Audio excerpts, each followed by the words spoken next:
acerca del capítulo 14.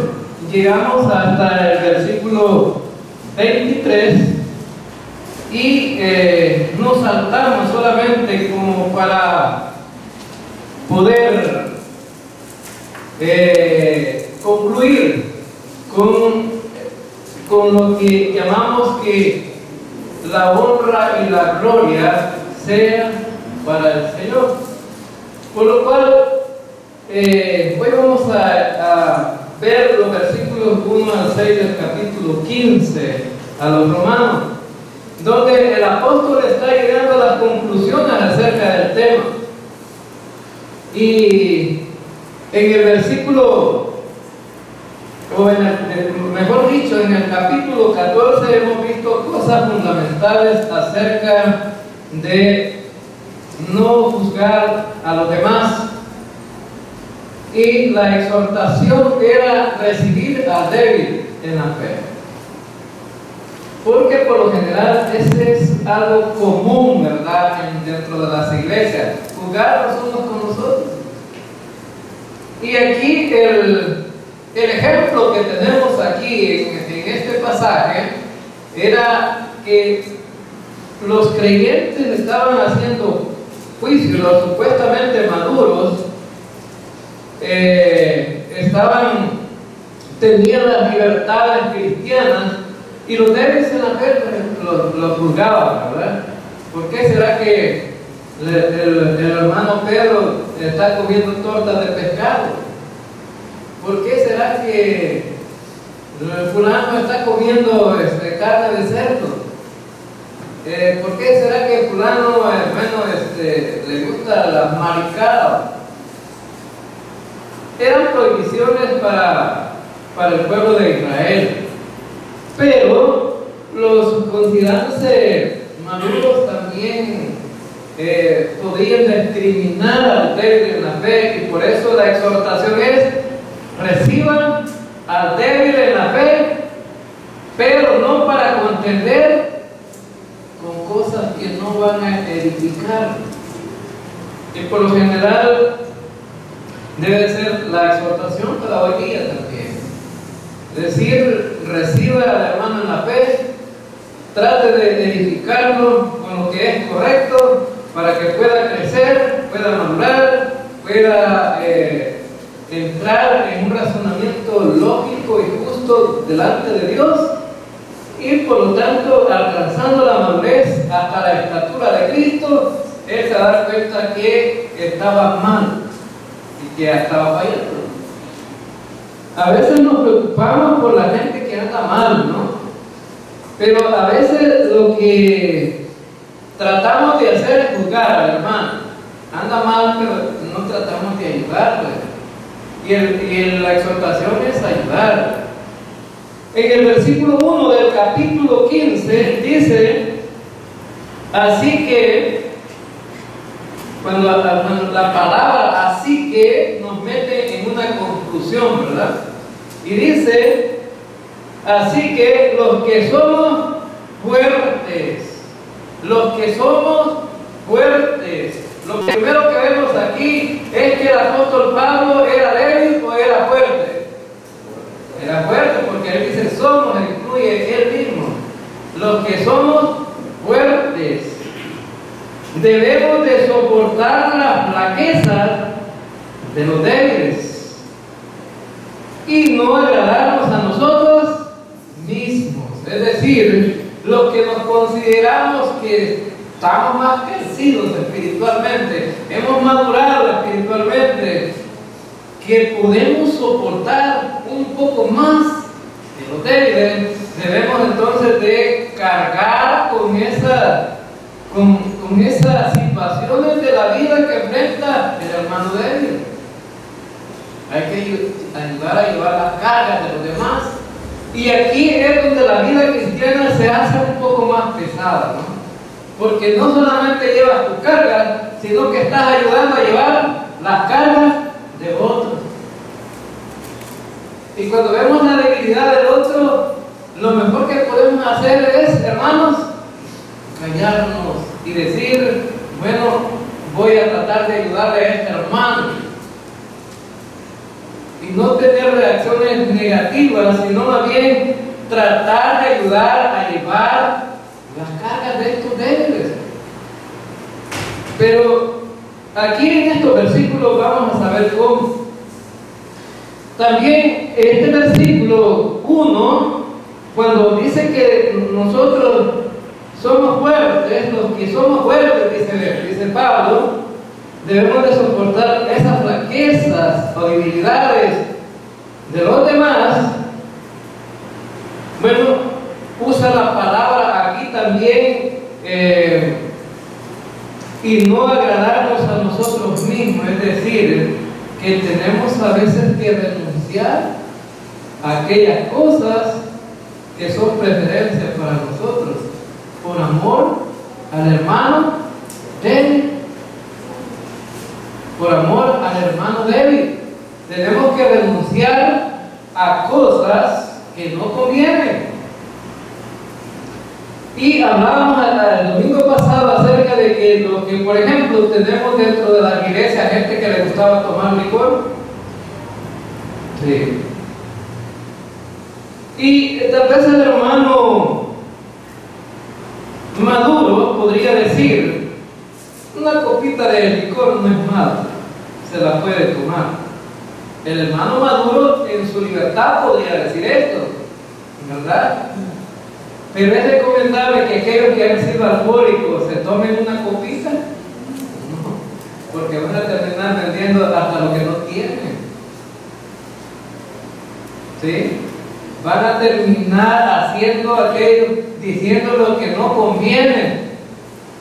Es decir, que los que ya entran a la iglesia y han sido alcohólicos no son capaces de sostenerse con una copita, sino que van a tomarse las botellas completas. Por eso es que cuando uno le dice: pastor, no podría hacer esto, y uno tiene que decir no. Y aunque podría hacerlo, pero en la libertad cristiana, pero por el beneficio de ellos mismos, uno tiene que decir no lo haga. Y aquí tuvimos un ejemplo que se lo voy a poner, aunque no vino el hermano, pero estaba algunos familiares de él, pero al hermano le pasó. El hermano Pedro se sentía un poco enfermo y fue a la farmacia y le dijeron: sí, que yo me siento una debilidad, como a los nervios me están molestando. Y casi que en la farmacia, por lo general, lo que recomiendan para los ancianos es inocordial, ¿verdad? Tiene como el 4% de alcohol, que no es mucho, ¿verdad? 4%. Ahora entonces, pero resulta que el hermano compró una botella de vino cordial. Y como se sentía mal, aquí en el pueblo se tomó el primer poquito de la botella, ¿verdad? No llegó a la casa, no quiere. Y resulta que cuando se tomó el primer poquito, el cuerpo le pidió que se la tomara toda.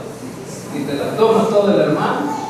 Y la hermana Elisa Montes, que no está aquí ahora, lo encuentra y vio que el hermano ya andaba, pero bien en espíritu, ¿verdad? Pero espíritu de caña, ¿verdad? Y le avisa a la hija y le dice: fíjense que acaba de ver al hermano que anda de esta manera. Y resulta que el hermano no se conformó con la botella primera, sino que ya había ido a comprar otra. Pero ¿saben? Y andaba vendiendo la casa y el terreno ya, proponiéndolo. Porque él no puede tomar eso, porque ha sido un borracho, ¿verdad? De esos borrachos que no se detienen, ¿no? Por eso, ni a los jóvenes no tomen licor, porque es malo, ¿verdad? Ahora, en su libertad podrían hacerlo, pero les va a llevar a consecuencias terribles. Es decir, lo que empieza con un poquito siempre termina con cosas grandes, ¿verdad? Y es un problema para los creyentes. Ahora, entonces, cuando hablamos de recibir al débil y cuando llegamos a la conclusión aquí en este versículo, dice que nosotros debemos y no debemos de agradarnos a nosotros mismos. A veces hay que abstenernos de cosas que pueden perjudicar a los demás. Como creyentes pudiéramos hacer algunas cosas, pero pueden perjudicar la vida espiritual de otros y por lo tanto hay que detenerse. Hay que detenerse. Una vez me dice el hermano Teo, vamos a Yamabal. Y resulta que yo no conocía Yamabal. Y nos fuimos, yo dije, yo ¿qué voy a aprovechar conocer ahí? Me fui con él. Y llegamos a Yamabal y había feria. Había feria. Entonces resulta que el hermano llevaba a la niña, a la Tina Dorila, que era, lo buscaba como motorista para que lo llevara. Y entonces, y resulta, podíamos ir nosotros allá a la feria, ¿no? Claro que sí, no había problema, ¿verdad? El problema es que cuando algunos hermanos se dieron cuenta que nosotros andábamos allá en la feria, y yo no sabía que había feria, pero yo fui a la feria por conocer el lugar, ¿verdad? Entonces, a algunos débiles les pareció que era incorrecto que yo estuviera en la feria, ¿no? Y entonces un hermano me dijo, hermano, usted no debe de ir a esas ferias, porque esas ferias, bueno, es celebración a las cuestiones paganas. Sí, hermano, le dije yo tratando ya de arreglar la cosa, sí, hermano, no lo vamos a volver a ir. Lo que pasa es que yo no conocía el lugar y quería conocerlo, pero había un hermano que estaba débil, y por amor a ese débil no había que ir a la feria ya, ¿verdad? Así que por eso ni la de Chapertique voy, ¿verdad? Ni a la de Chapertique. No me doy cuenta cómo todo aquí en el pueblo, a menos que cuando pasan ahí enfrente de la casa. Ahora entonces, vemos que hay pero también hay una situación que debemos regular aquí en cuanto a eso. Dice el versículo 2,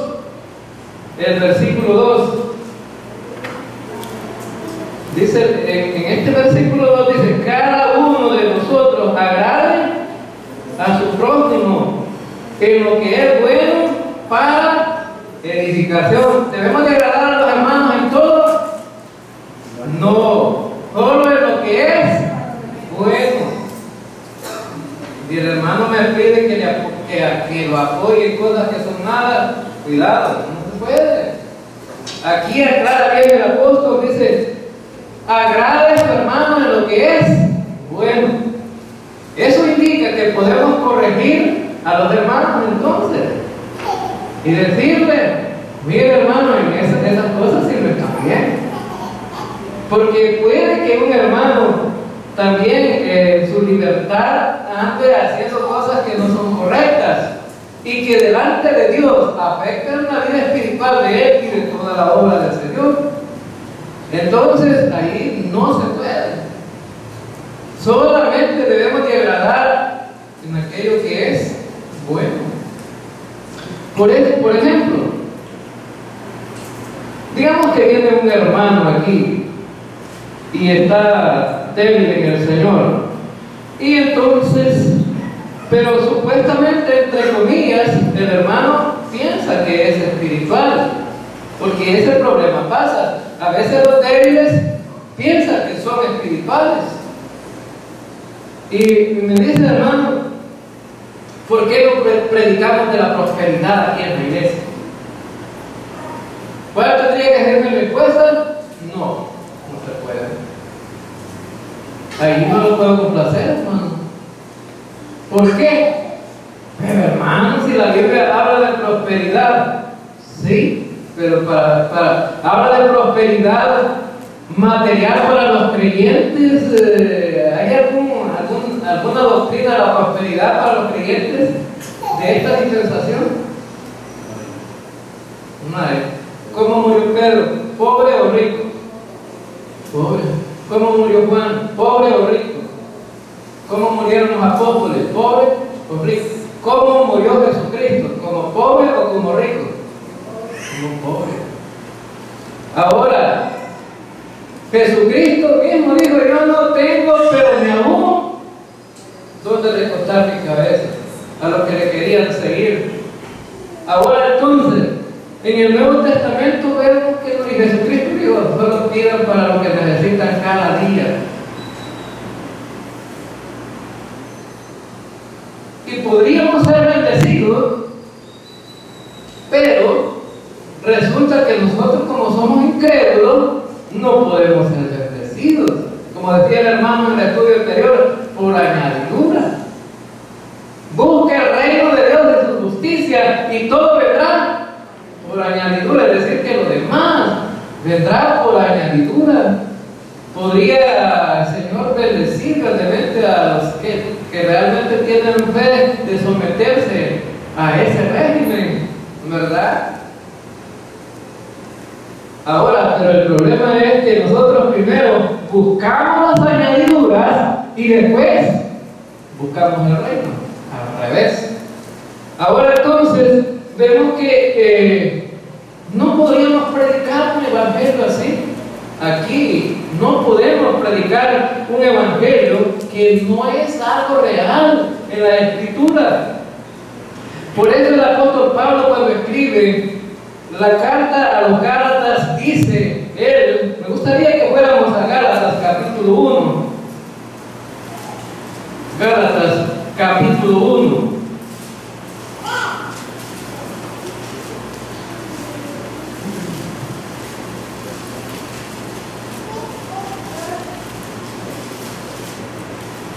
Y veamos el versículo 10, dice: pues busco ahora el favor de los hombres o el de Dios, o trato de agradar a los hombres, pues si todavía agradar a los hombres, no sería siervo de Cristo. Entonces, ¿a quién debemos de agradar realmente, hermano? A Dios. Y aunque otro hermano se moleste, pues no, primero es Dios. Tengo que agradar a Dios antes que a los hombres. Por eso Pablo dice: ustedes están predicando un evangelio falso, por lo tanto yo no voy a agradar a los hombres. Los hombres quieren oír lo que les conviene, pero necesitamos predicar lo que Dios quiere que prediquemos. En el capítulo 2 de Gálatas, versículo 10, veamos qué dice en el capítulo 2, versículo 10. Dice: solamente nos pidieron que nos acordásemos de los pobres, los cuales también procuré con diligencia hacer. Ahora, y eso lo hacemos aquí. Es decir, que está hablando de algo que sí podemos hacer. Ya hablamos de algo que no podemos hacer. Por ejemplo, si alguien nos pide una ayuda, ¿es bíblico que lo hagamos, hermano? Claro que sí. Es bíblico que lo hagamos. El apóstol Pablo los fue a los apóstoles a comparar el evangelio que el apóstol Pablo predicaba con el evangelio que predicaban los apóstoles, y llegaron a la conclusión que era lo mismo y que no había problema. Y los apóstoles le pusieron las manos sobre los hombros a Pablo y le dijeron: sigue predicando ese evangelio, solamente te vamos a pedir una ayudita, Pablo, que recoja una ofrenda para los pobres, porque aquí en la iglesia de Jerusalén estamos un poco malucos en cuanto a la cuestión económica. Y Pablo lo hizo. Ahora vamos a ver el versículo 11. Aquí tenemos varios ejemplos en esta carta. Vamos al capítulo 2, versículo 11, y vamos a leer hasta el 14. Dice: pero cuando Pedro vino a Antioquía, Le resistí cara a cara, porque era de condenar. Pues antes que viniesen algunos de parte de Jacob, comían con los gentiles, pero después que vinieron se retraía y se apartaba, porque tenía miedo de los de la circuncisión, y en su simulación participaban también los otros judíos, de tal manera que aún Bernabé fue también arrastrado por la hipocresía de ellos. Pero cuando vi que no andaban rectamente conforme a la verdad del Evangelio, dije a Pedro delante de todos: si tú, siendo judío, vives como los gentiles y no como judíos, ¿por qué obligas a los gentiles a judaizar? Aquí, ¿quién fue reprendido, hermanos? Supuestamente un creyente maduro, ¿verdad? Pero ni aún los maduros a veces necesitan una exhortación cuando están equivocados. Fíjense que aquí Pablo le dice: no seas hipócrita, Pedro. Porque lo que Pedro estaba haciendo era algo de condenar. Cuando estaba con los gentiles, comía tortas de pescado, no, carne de cuche en Semana Santa, ¿verdad? Pero cuando estaba con los otros, comía torta de pescado, ¿verdad? Porque era más comer carne en Semana Santa. Bueno, se lo estoy explicando para que me entiendan aquí en el ambiente nuestro, ¿no? En la cultura nuestra. Bueno, cuando comía Pedro con los gentiles, no tenía problemas con la comida. Pero cuando estaba con los judíos, ahí sí se apartaba y ya no comía con aquellos, sino que con los judíos, y comía comida dietética. Entonces Pablo lo condena y dice, dice el versículo 2 que estamos tratando en Romanos, del capítulo 15: cada uno de nosotros agrade a su prójimo en lo que es bueno para edificación. Aquellas cosas que me edifican, pues hay que darle solución, ¿verdad? Ahora entonces, pero ya vamos a ver cómo se soluciona todo esto.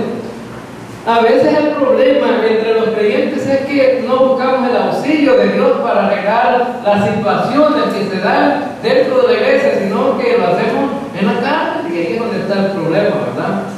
Y por eso es que las iglesias se dividen. Y en lugar de ir a evangelizar, tienen bastantes iglesias, pero por divisiones. Y tienen un grupito aquí, otro grupito allá, de la misma iglesia. Ahora entonces, por tanto, vimos algunos ejemplos aquí. Y bueno, en el versículo 3 dice: porque ni aun Cristo se agradó a sí mismo. Antes bien, como está escrito, los vituperios de los que te vituperaban cayeron sobre mí. Bueno, debemos de tomar en cuenta, hermanos, que por ayudar a los débiles, entonces hay que sacrificarse, ¿no? Hay que sacrificarse. Y por eso dice Cristo, que Cristo no trató de agradarse a sí mismo, sino todo lo que podía hacer lo hizo para edificar a los demás. ¿Y cómo lo podemos entender esto? Bueno, usted podría decir: no, pero Cristo lo podía hacer porque Él era Dios, ¿verdad? Ahora le hago una pregunta, hermano. ¿Jesucristo dormía igual que nosotros? Sí. Y a usted galán porque duerme en una cama Capri, ¿verdad? O en una indujón. O duerme, bueno, ahora hasta camas dietéticas, no, ¿cómo hacer? Pero ortopédicas, ¿verdad? Para acomodar bien la columna y la cabeza, y de manera que amanezca con grandes fuerzas y ganas de ir a trabajar. Ahora bien, pero el problema es que Jesucristo Cristo no tenía ni de dónde recostar cabeza. Pero ahora lo voy a llevar a otro extremo. ¿Dónde vivía Cristo? Él era el Dios de los dioses, el Rey de los reyes, y donde estaba Cristo era todo por él. Excelencia. Le rendían la oración. Y era el Dios allá, donde todos le merecían el respeto y todo, pero cuando vino a esta tierra, ¿cómo anduvo Cristo, hermano? Él dijo, porque el Hijo del Hombre no vino a esta tierra para ser servido, sino para servir. Ahora entonces vemos que, por eso es que en este pasaje, en el versículo 3, vemos que en 2 Corintios, vamos a la segunda carta de los Corintios, capítulo 2, segunda carta a los Corintios, capítulo 2, dice, en el versículo 8 y 9, dice, porque también para este fin os escribí. Bueno, el 2 Corintios, capítulo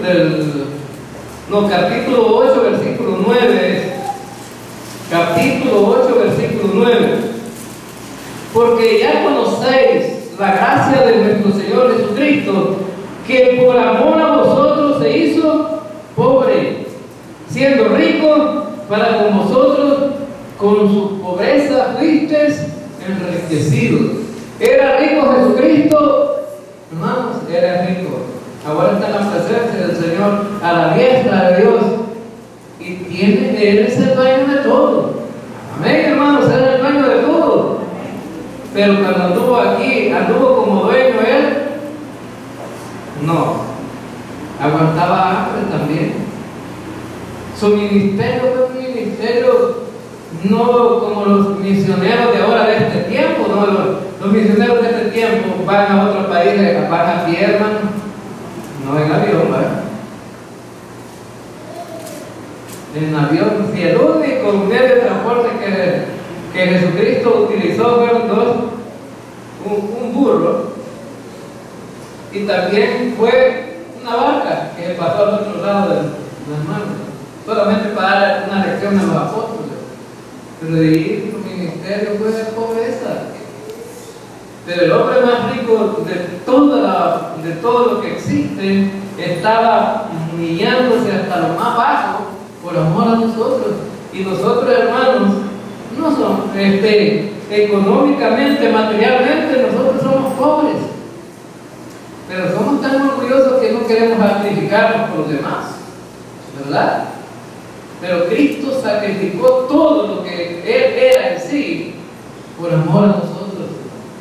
Y es más, la muerte de Cristo fue la muerte más terrible que se le podía dar a un ser humano. Estaba muriendo como un criminal, como el peor de los malhechores, porque estaba pagando la deuda de todos nosotros. Es decir, que al morir alguien con tal fama, la gente agradecía que se muriera, ¿verdad? Es como que agarramos a uno de los criminales más tremendos de aquí y dijera al presidente, pónganlo al paredón y fusílenlo. Y diría a la gente, está bueno que miren que era demasiado duro, ese hombre, que se muera. Pero fíjense que esa fue la muerte de Cristo, de la misma dimensión, la misma fama. Que esa muerte era para los peores criminales, pero Cristo murió. Y si tenemos el ejemplo de Cristo, hermanos, dice que debemos de agradar a los hermanos en aquello que es bueno y tratar de sacrificar a nosotros por amor a ellos. Ahora en el versículo, vamos a Romanos otra vez, en el versículo 4 dice, porque las cosas que recibieron se escribieron antes, para nuestra enseñanza se escribieron, a fin de que por la paciencia y la consolación de las Escrituras tengamos esperanza. Ahora, ¿de qué está hablando Pablo aquí? Está hablando acerca del Salmo 69, versículo 9, porque es la cita bíblica que está en el versículo que acabamos de leer. Él dice en el versículo 3, dice que los vituperios de los que te vituperaban cayeron sobre mí. Ahora, Pablo está diciendo, las Escrituras se escribieron para nuestra consolación. Es decir, los ejemplos que tenemos en la Biblia son para nuestra consolación. Ahora, y fíjense que con respecto a las cosas que se escribieron y son ejemplos para nosotros, pues tenemos mucha consolación. Ahora, entonces vemos que en Juan capítulo 20, vamos a Juan capítulo 20.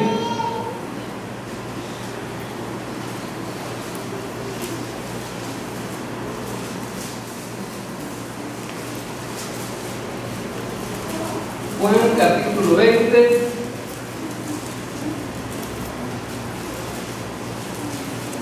Y vamos a ver los versículos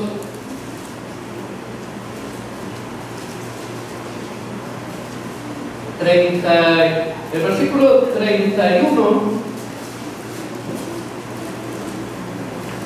versículo 30 y 31 dice: hizo además Jesús muchas otras señales en presencia de sus discípulos, los cuales no están escritas en este libro, pero estas se han escrito para que creáis que Jesús es el Cristo, el Hijo de Dios, y para que creyendo tengáis vida en su nombre. Las cosas que se escribieron son para nuestra consolación, y este versículo está diciendo que la palabra de Dios nos habla acerca de nuestra salvación, y debe de ser de consuelo que estas cosas se escribieron para que nosotros tengamos esperanza en lo que Dios ha hecho por nosotros. Hermanos, tenemos salvación y tenemos vida eterna. Amén. Entonces significa que somos consolados con Él. Darse cuenta, hermanos, que uno es salvo es lo más maravilloso que hay. ¿No le parece, hermanos, que es lo más maravilloso que hay? Darse cuenta que uno es salvo. Claro. La mayoría de gente en las iglesias no está seguro, porque todavía llevan cargas pesadas, llevan cargas sobre sus hombros, que si voy a San Miguel y miro algo por ahí, puedo pecar y ya pierdo la salvación, y llevan esa carga.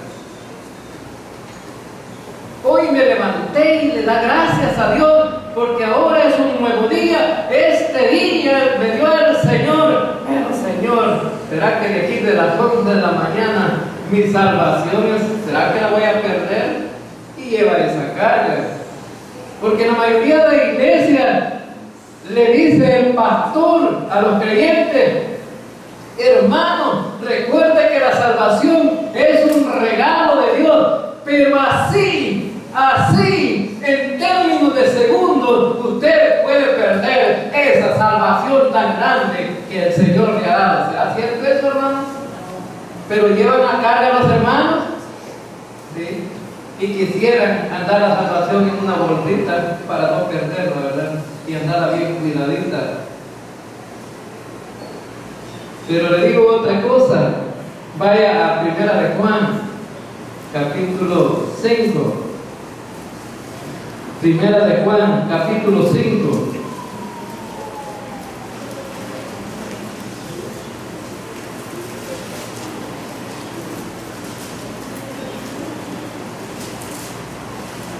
Dice el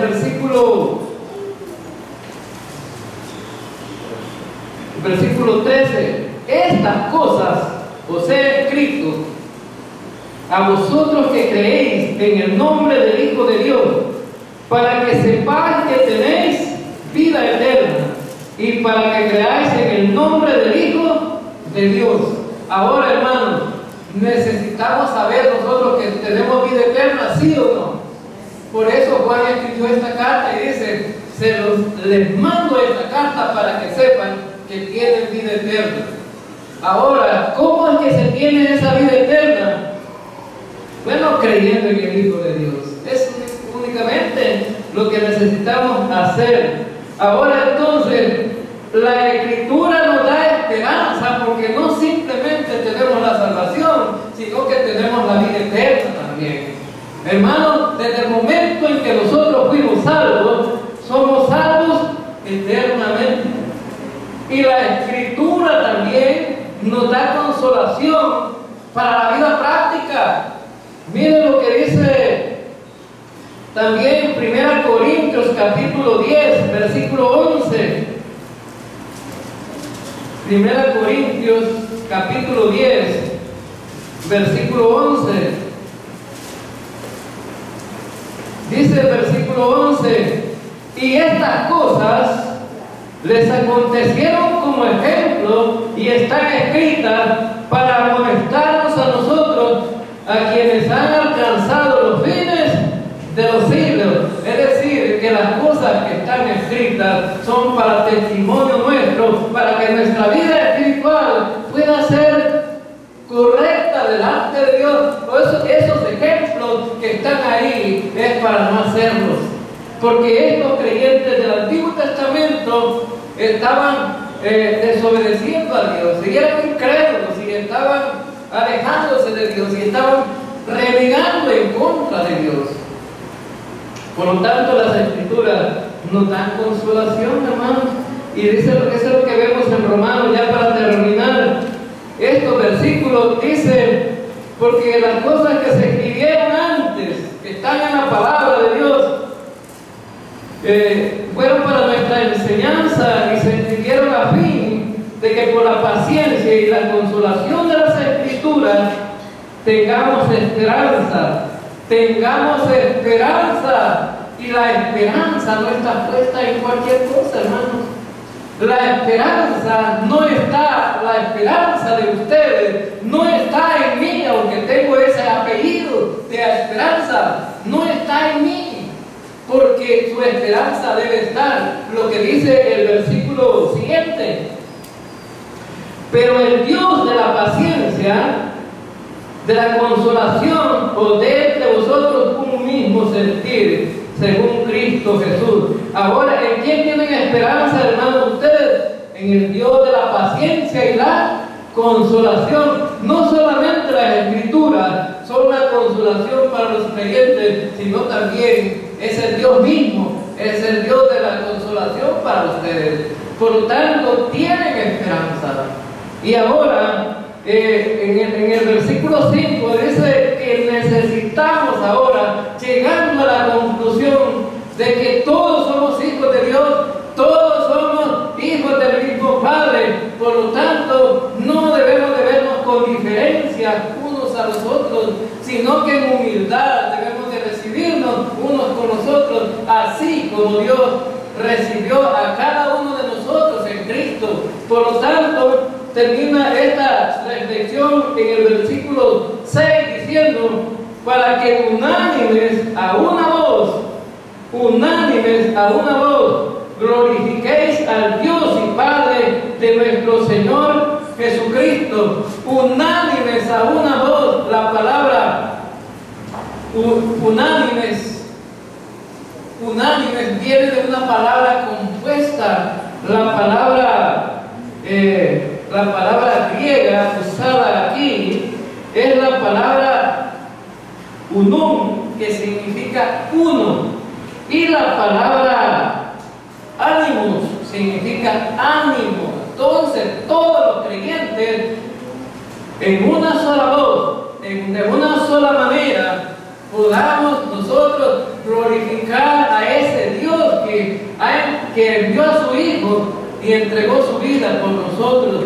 Unánimes, tengamos el mismo pensamiento, que no hayan diferencias en cuanto a la vida cristiana, sino que empecemos a unificarnos cada uno en lo mismo. Que no todos tengamos diferencias en cuanto a nuestro pensamiento hacia Dios, en nuestro pensamiento hacia Cristo, en nuestro pensamiento en cuanto a la palabra, sino un solo pensamiento. Porque teniendo un solo pensamiento, una sola voz, lo mismo vamos a hacer todos los creyentes. Y es lo que dice el versículo 6. Dice el versículo 6, unánimes a una voz, glorifiquéis a Dios. Hermano, si estamos unificados en una sola cosa, ¿cuál es el resultado entonces?